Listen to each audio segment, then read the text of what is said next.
Hey YouTube, how you guys doing today? Kevin here, coming back at you with another video. So guys, got some stuff, some information for you today. A little bit more on batteries. I've talked to you guys about before about charging batteries. I've used my 12 volt charging system on two. This is the one for my KE and my KM, or vice versa, same battery. How to charge two 6 volt batteries using a 12 volt charger. So we're going to get in a little bit more about that, and I want to show you guys a cool thing I picked up off of Wish. Alright, so I got you guys in the stand, and well, let's just get right into it. Hope everybody's doing good today. So if you're going to do two 12 volt batteries, or two 6 volt batteries I'm saying, you take your positive and your negative and you hook them together. Just on one battery. Okay, so I'm going to explain to you guys how this works. Each cell is 2 volts. Okay, so you get 2, 4, 6, 8, 10, and 12. Then I use this cool little jumper I made. It's got a just a regular plug on the end of it that coincides with both my solar panel charger. This is a 1.8 watt. I got this over at Home Depot. I dropped it, cracked it, but I got a couple of these, so it works out pretty good. You put it in the sunlight, see the blue blinking light? That means it's getting power. And then you just plug it in with your quick disconnect. And the cool thing about this one right here is this is for 12 volt batteries. And then I take this end, I plug the one end in there, and then the other end into the negative, and there's your loop right there. And then I can plug that into my solar charger, put this out in the sun, and charge both batteries. Okay, so that's how that works. But these are both charged, that's why I'm hooking them up. So let's disconnect. Now say you want to charge one battery.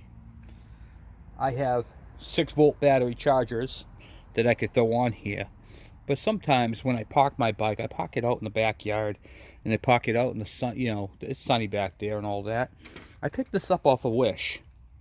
It's just a small 6 volt solar panel charger. I soldered on a couple of terminals, got a positive side and a negative side, and then I can put this right in the sunlight,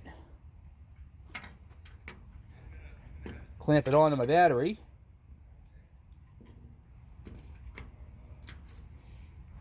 and leave it into the sun, and the sun will charge it. So that was pretty cool. So anyway, getting back onto electrical, since that's what we're talking about today is electrical, so I figured I'd show you guys a couple little things that I've done in the past.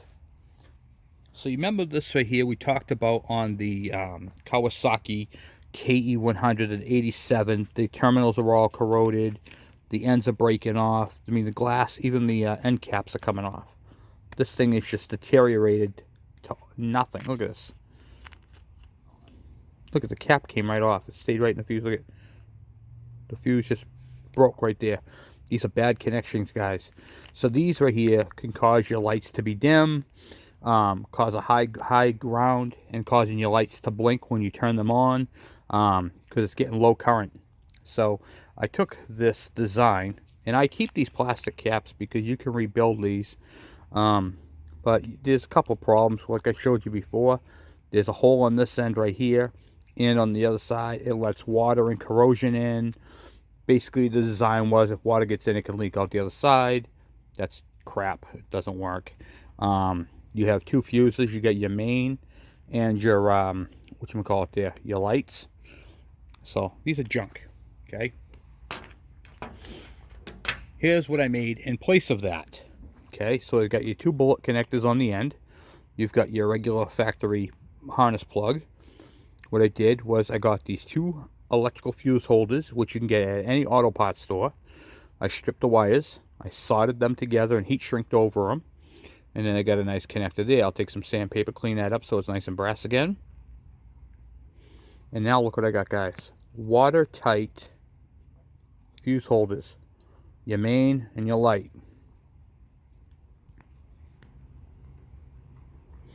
Updated fuses. Now you can put this thing on water and nothing's going to happen. And I've got solid connections all the way through. I used heat shrink female bullet connector sockets. and then I zip tie them together so the thing doesn't go all hairy, you know. And then what I'll do is I'll put these back through the same holder that held that in. They'll sit in there, and you can even change them this way if you'd like, you know, so they fit in there tighter. You can do anything you want with them, but I just figured I'd show them. Some people take hot glue and they open them up right here, they hot glue in between them, and then they stay together like a fuse block. You can do that too. So that was a cool idea that I did for the KEs. These are what I'm running on my ke100 and my KM100. So something to show you guys with. And if you have the early style bikes that only have the one fuse holder, you just buy one. These are about $8, but they're well worth it. They're a sealed unit and no water and corrosion get into them, and your electrical system is secure. I think I showed you guys this already, but I'll show it to you guys again. This is the battery holder for the KE102 build. So this is going to be into the battery box, and the battery that I'll be using on the KE102 build is a Milwaukee M12 2.0. And for that, it just sits right in here, just like that. And then this will be bolted down. I wanted to show you guys in comparison. Look at that, huh? Check that out. So, width-wise, it's the same. Height-wise, it's the same. It's going to be perfect on that bike. And this will be bolted in like this. So all I have to do is grab the battery, pull it out if I want to charge it. I could charge this on my M12. This is a lithium-ion battery. It's going to be doing amazing work with that. This has high amperage.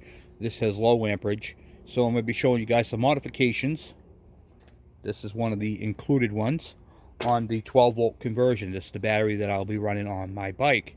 I've been wanting to show you guys for a while the battery that I'm going to be using on that. I have plenty of M12 stuff. Milwaukee makes a great product. I am not sponsored, but I do use this stuff. And this socket right here I got off of eBay, and it's pretty cool.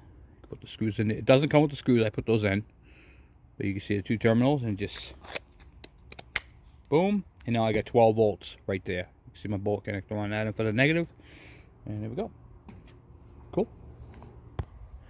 All right, so now we're on to the KE100. We are going to be working on a little bit of the electrical harness today, not the entire harness. So I want to show you guys what I'm doing here, okay? So when you're looking at the harnesses, electrical tape is common and is natural for electrical harnesses. The manufacturer uses this all the time. What I'm looking for, before I install the bike, I'm going to pull this down, I'm looking for any chafes in the wire where I can see any copper, which this harness looks really, really good. I'm looking for corrosion inside the sockets. These are called female ends, and these are called male ends, okay? Because one plugs into one, you guys get the idea. That's pretty much it. So we're just going to be looking at it. Looks all good to me. And this is the neck part right here. This goes around the corner where the handlebars are, and you can tell by the thick plastic here. And you can also tell by where the 3 crimps are. Okay, so this is going to be going on there. So we're going to install this part of the harness today. And we're going to electrical tape up. Make sure that nothing is... See right here how they have electrical tape right here? And this is why, because it's crimped and soldered here. You have one wire. Right here, one brown wire going into 3 brown wires. So that's common. So what we're going to do is let the wire harness naturally fall in my hand. That's where it sits.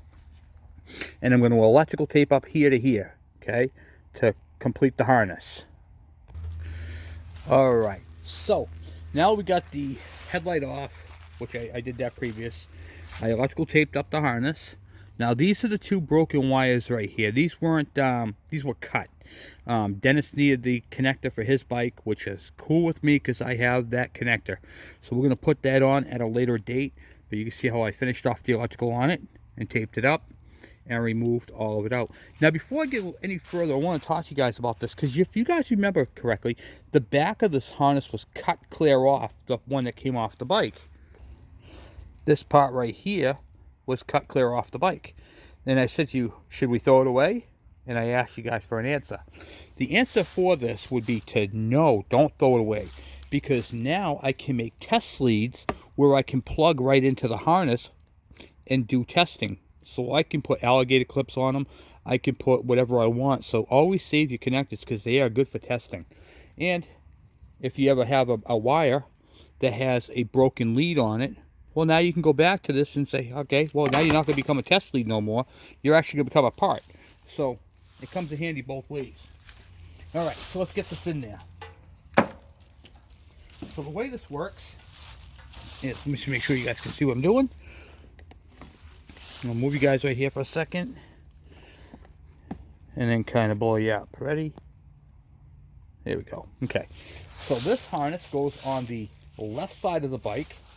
And it comes up through this way here. And gets all the wires get fed into the headlight assembly. All of them.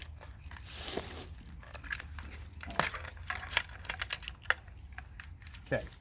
Once you get all the headlight wires in, what I like to do is take a zip tie and zip tie up the rest of the harness so it's not all hanging down. I zip tied it up right here so that I have enough room for my ground to go onto the back side of that, we call it the ignition coil, and don't tighten it too much because you might have to move it up a little bit.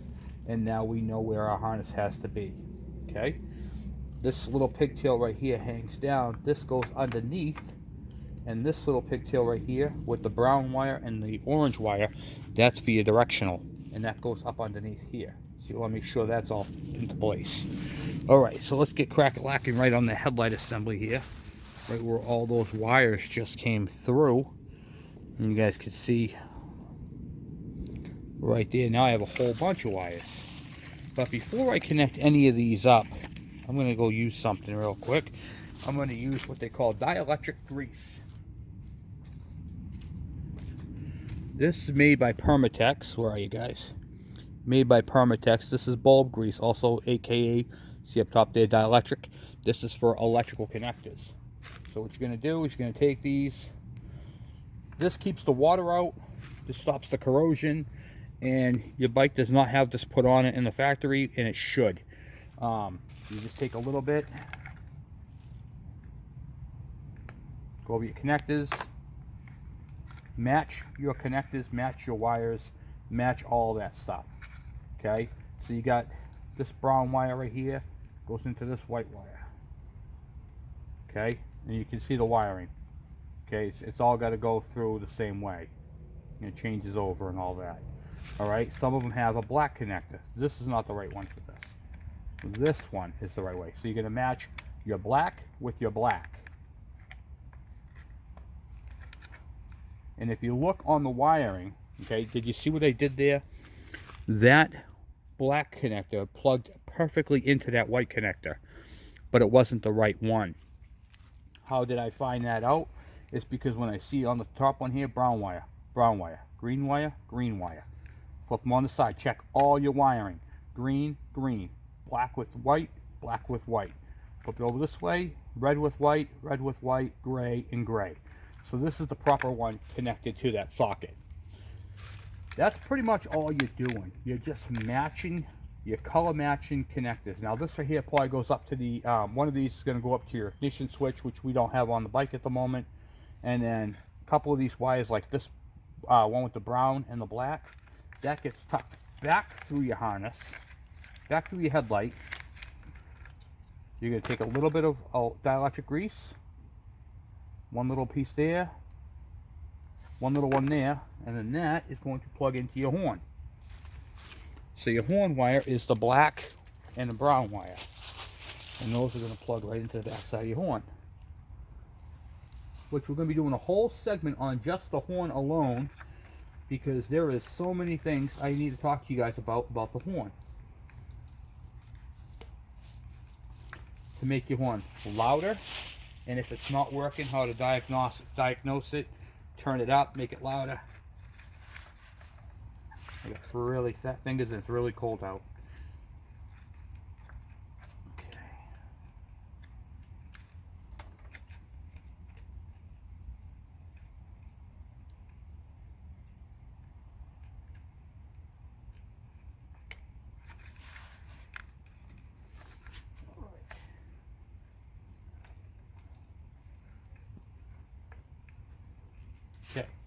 Now the horn is plugged in. So we got the horn plugged in. We have the main harness plugged into the cluster harness. So this right here, the black wire, is your instrument cluster. So if your instrument cluster is not lighting up and certain things aren't working, it's most likely that problem right there. You have different ones. One of these is for your ignition switch. One of these is going to be for your switches on your handlebars. We're not ready to put those in yet because we don't have them on the bike. Okay. Then you have your red wire with the black stripe, your white wire with the black stripe, and then there is another black wire, one of the black wires. I'll show you guys where those are all going to go. You also have a black wire, a gray wire with a small bullet connector. You have a black wire with an orange stripe with a two of them actually, with what do you call it, bullet connectors on them. These little wires, the green, the gray, all the little small bullet connectors you see there, these ones right here, the green, the gray, and then the blacks, the two blacks with the yellow stripes, those are all for your directionals, okay? One's going to be for your left, one's going to be for your right, and the yellow with the green stripe is your ground. So what you can do, what I like to do is take a piece of electrical tape, just because I'm not putting the directionals on this bike today. I will take all 4 of my bullet connector ones, leave off this black wire because this is for that, and I'll just put a flag, just like that, make a happy flag right there, boom. Now they're out of the way, and I know that these are all that I have left. So what's going to happen is I got my headlight harness coming in. I have, what do you call it there? One of these is going to have the connector going up to the switch, and then my brake light switch is going to come in and plug in, all that stuff. So let's get the headlight, the brake light switch. Those are the blue and the gray, but those are going to plug in when the handle controls come in. They're going to plug into that. And then that right there is pretty much it for that one. The next part to go on is going to be the headlight plug right here. And it's really just a matching game, guys. So what you're going to do is use a little bit of dielectric grease in your connectors.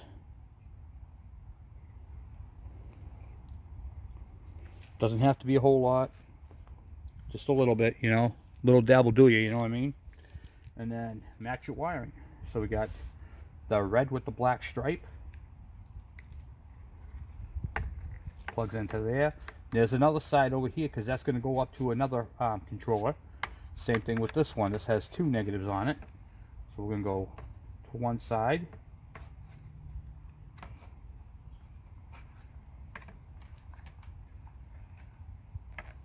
Make sure they go in all the way. They can be tough. And then you have your yellow, your red with the yellow. That's going to come off your switch. So these two are going to come off a switch. And then that is pretty much it for what we can do under the headlight assembly at this time, until we get the back of it all done, until we get the controllers on the handlebars. So once we get the controllers on the handlebars, then we can proceed and go forward. Okay, I wanted to show you guys how I did this. So the wire harness comes from the opposite side of the bike, from the right side of the bike, I'm sorry, from the left side of the bike, comes through the frame, goes down along the frame here, gets tucked in just above where the oil tank bracket is, right there. See that? Right there is where it comes in. Goes on the opposite side of the oil tank, the reservoir, and back onto the left side of the bike. Hey guys, I goofed up on something real quick. I just wanted to bring it to your attention.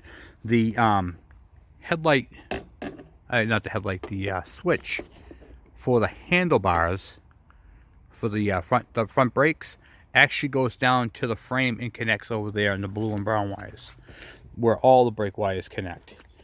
I forgot about that and messed up. I told you it went through the headlight bucket. It doesn't. Alright, so showing you guys where we're at. So you got your blue wire with the red stripe. That is your brake light wire. Here is your positive for the brake light wire. Right here, the brown. Brown's a positive. And then this is going to be strapped up this way. You know, when the tank is on, it'll be all strapped up. The other blue wire and the other brown wire are for your back brake.